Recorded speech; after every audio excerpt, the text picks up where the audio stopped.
야복나루를 건널세 그들을 인도하여 시내를 건너가게 하며 그의 소유도 건너가게 하고 야곱은 홀로 남았더니 어떤 사람이 날이 새도록 야곱과 씨름하다가 자기가 야곱을 이기지 못함을 보고 그가 야곱의 허벅지 관절을 치매 야곱의 허벅지 관절이 그 사람과 씨름할 때 원났더라. 26절 그가 이르되 날이 세려하니 나로 가게 하라. 야곱이 이르되 당신이 내게 축복하지 아니하면 가게 하지 아니하겠나이다. 그 사람이 그에게 이르되 내 이름이 무엇이냐. 그가 이르되 야곱이니이다. 그가 이르되 내 이름을 다시는 야곱이라 부를 것이 아니요 이스라엘이라 부를 것이니 이는 내가 하나님과 및 사람들과 겨루어 이기었음이니라. 야곱이 청하여 이르되 당신의 이름을 알려주소서. 그 사람이 이르되 어찌하여 내 이름을 묻느냐 하고 거기서 야곱에게 축복한지라. 그러므로 야곱이 그곳 이름을 브니엘이라 하였으니 그가 이르기를 내가 하나님과 대면하여 보았으나 내 생명이 보존되었다 함이더라. 그가 브니엘을 지날 때 해가 돋았고 그의 허벅다리로 말미암아 절었더라. 그 사람이 야곱의 허벅지 관절에 있는 둔부에 힘줄을 쳤으므로 이스라엘 사람들이 지금까지 허벅지 관절에 있는 둔부의 힘줄을 먹지 아니하더라. 이 시간은 지난번에 광고한 것처럼 브라질에서 확대신학대학교 총장님이신 이한동 목사님께서 이 시간에 말씀을 전해주시겠습니다. 야곱의 밤이라는 제목으로 말씀 전하실 때 많은 은혜 받으시기 바랍니다.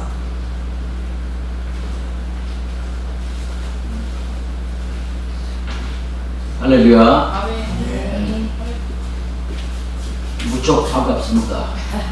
제가 이 최옥호 목사님 목회하시는 교회를 오겠다고 약속한 것이 한 7년 됐죠.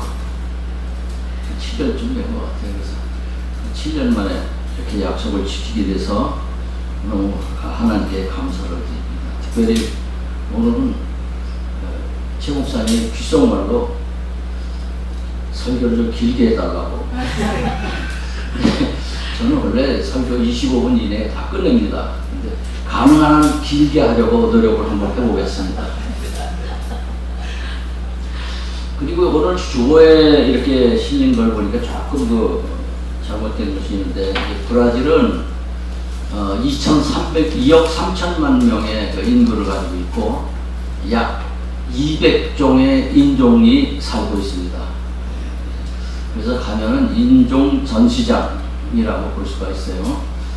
뿐만 아니라 기독교 교인은 캐톨릭이 한 70%, 그리고 우리가 소위 말하는 개신교, 저는 개신교라고 말하는 걸 굉장히 싫어합니다. 저희들 크리스천들이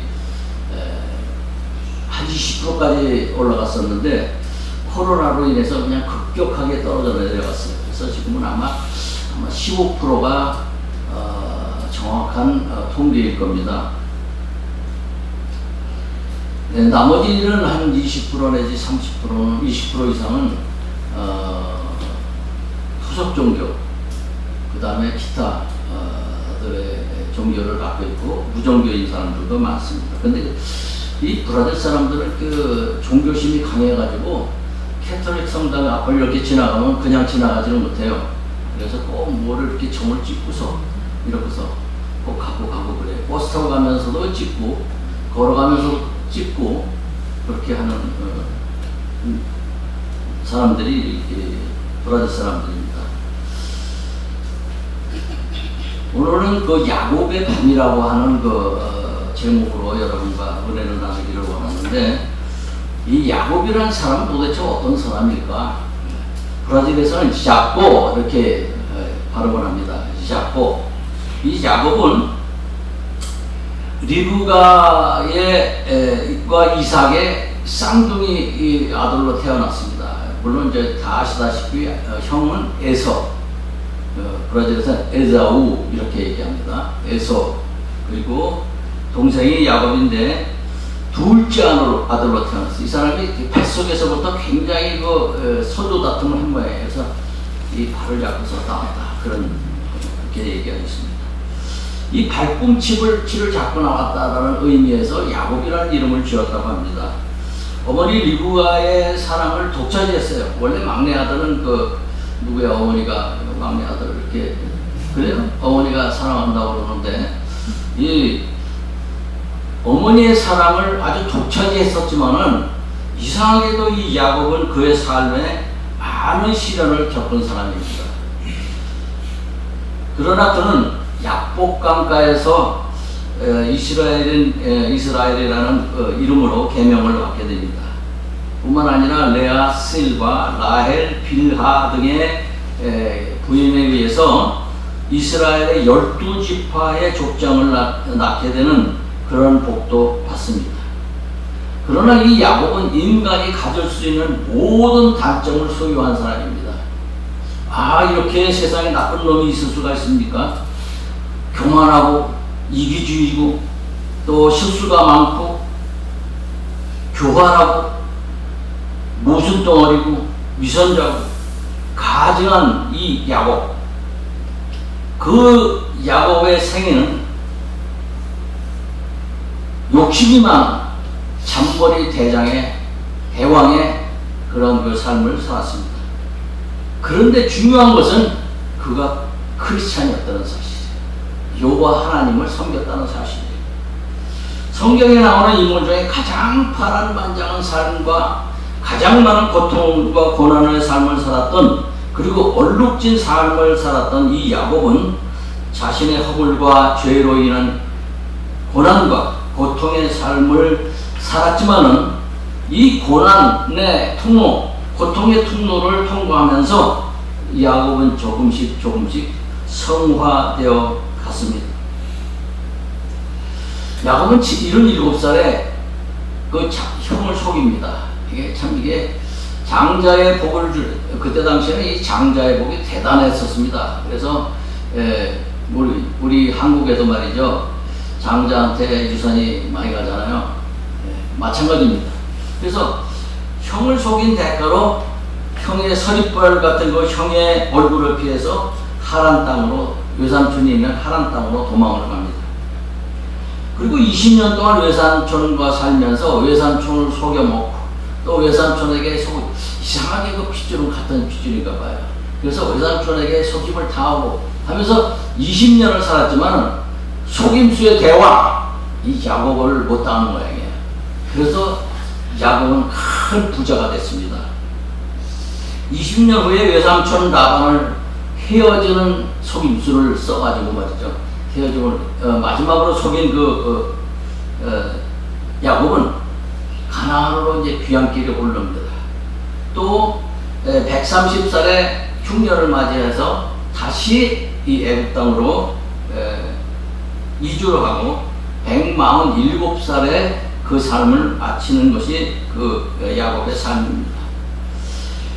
97살에 그 귀향길에 오른 이 야곱은 형 에서를 만나는 광경이 오늘 읽은 말씀입니다. 그렇지만 이 형 에서는 누굽니까? 군대를 갖고 있는 사람이에요. 그래서 성격이 불같고 말이죠. 완전히 남자예요.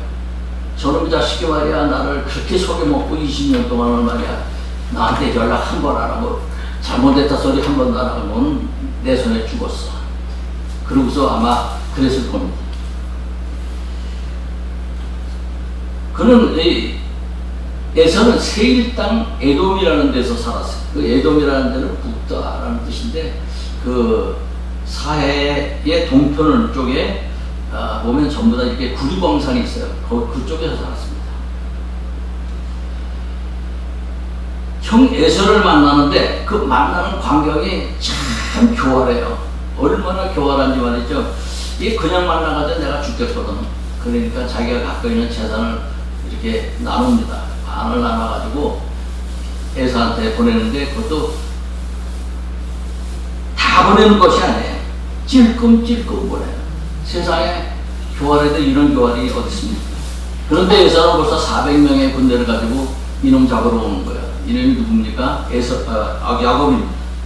야곱은 정말 두렵고 답답해서 종자, 양, 소, 약대, 염소를 두 대로 나눕니다.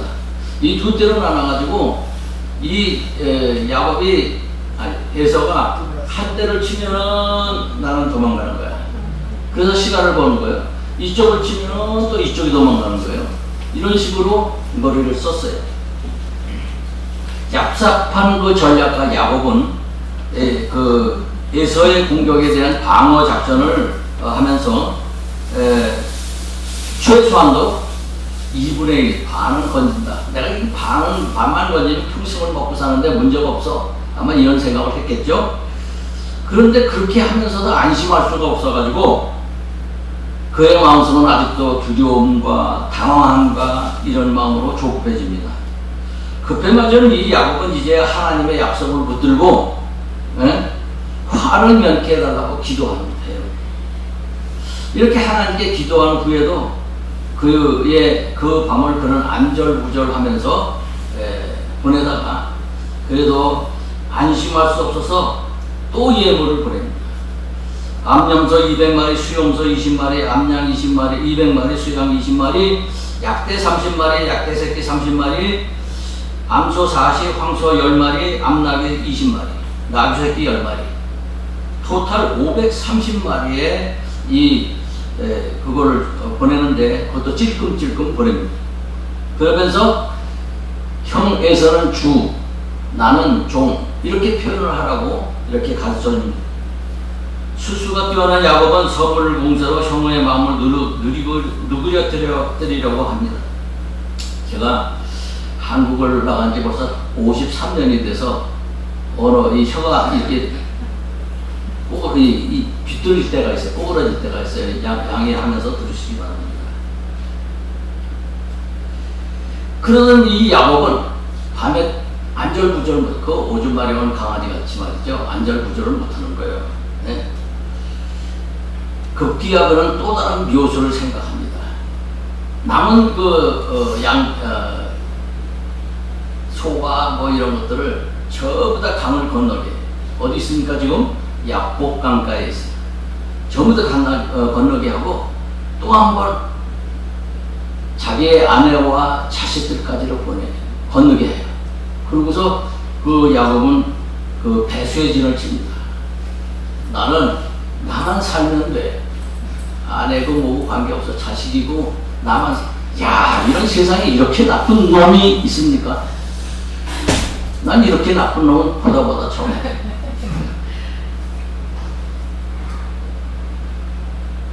그는 이제 혼자 남았어요. 여러분, 혼자 있어 본 일 있습니까? 저희 신학교가 이제 7,000평이에요. 우리 최 목사님 오셔가지고 받아봐. 7,000평인데, 맨 처음에 건축을 시작할 때 저 혼자 있었어요. 항상. 밤에 혼자 있어요. 사람이 혼자 있으면 이상해져요. 혼자 괜히 중얼거리기도 하고. 밥을 먹으면 그냥 먹으면 되잖아요. 자, 이제 밥을 먹을까? 숟가락을 들을까?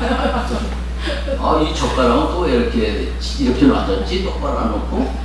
한 사람이 이상해지는 거예요. 이게 혼자. 야곱도 아마 거기 약복강 거기서 근처에 가서 제 방에서 혼자 있으니까 나름대로 참 개짓을 다 했을 거예요. 내가 왜 혼자 여기 있지? 뭐 이런 식으로 말이죠. 그랬을 겁니다. 그러면서 그는 고독의 극치, 두려움의 극치 속에서 야곱이 느끼고 생각한 것이, 그리고 궁리한 것이 또 있었을까요? 아마 야곱은 그 밤에 벼랑 끝에 서 있는 자기 자신을 발견했을 것입니다.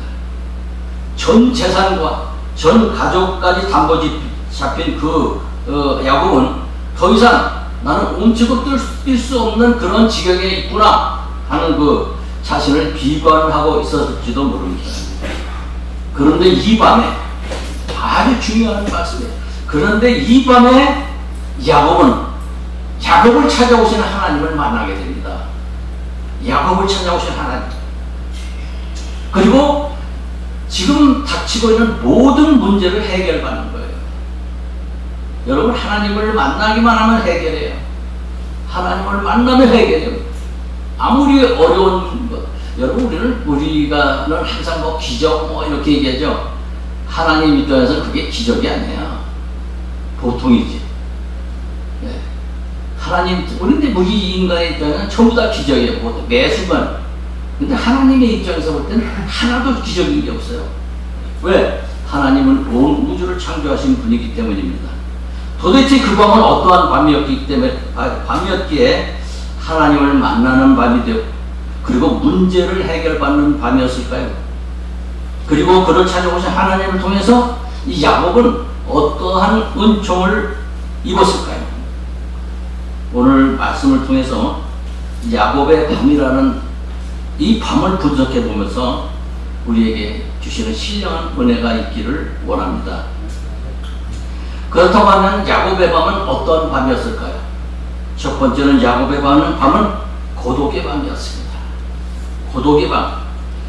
장소가 어디입니까? 바로 약복강 북쪽 제방이라고 했어요. 이 약복강은 요단강의 셋강이에요. 그게 북쪽에서 흘러오던 그 북쪽의 제방이라고 했어요. 때는 밤이었습니다. 이 밤이라는 것은 영적 훈련을 위해서 가장 적당한 때라고 성경은 이야기하고 있습니다. 시편 4편 4절을 보면 자리에 누워 심중에 말하고 잠잠할지어다. 혼자 있어요. 그리고 잠잠하라고 했어요. 그 뭐냐면 하루를 생각해 보라는 거예요.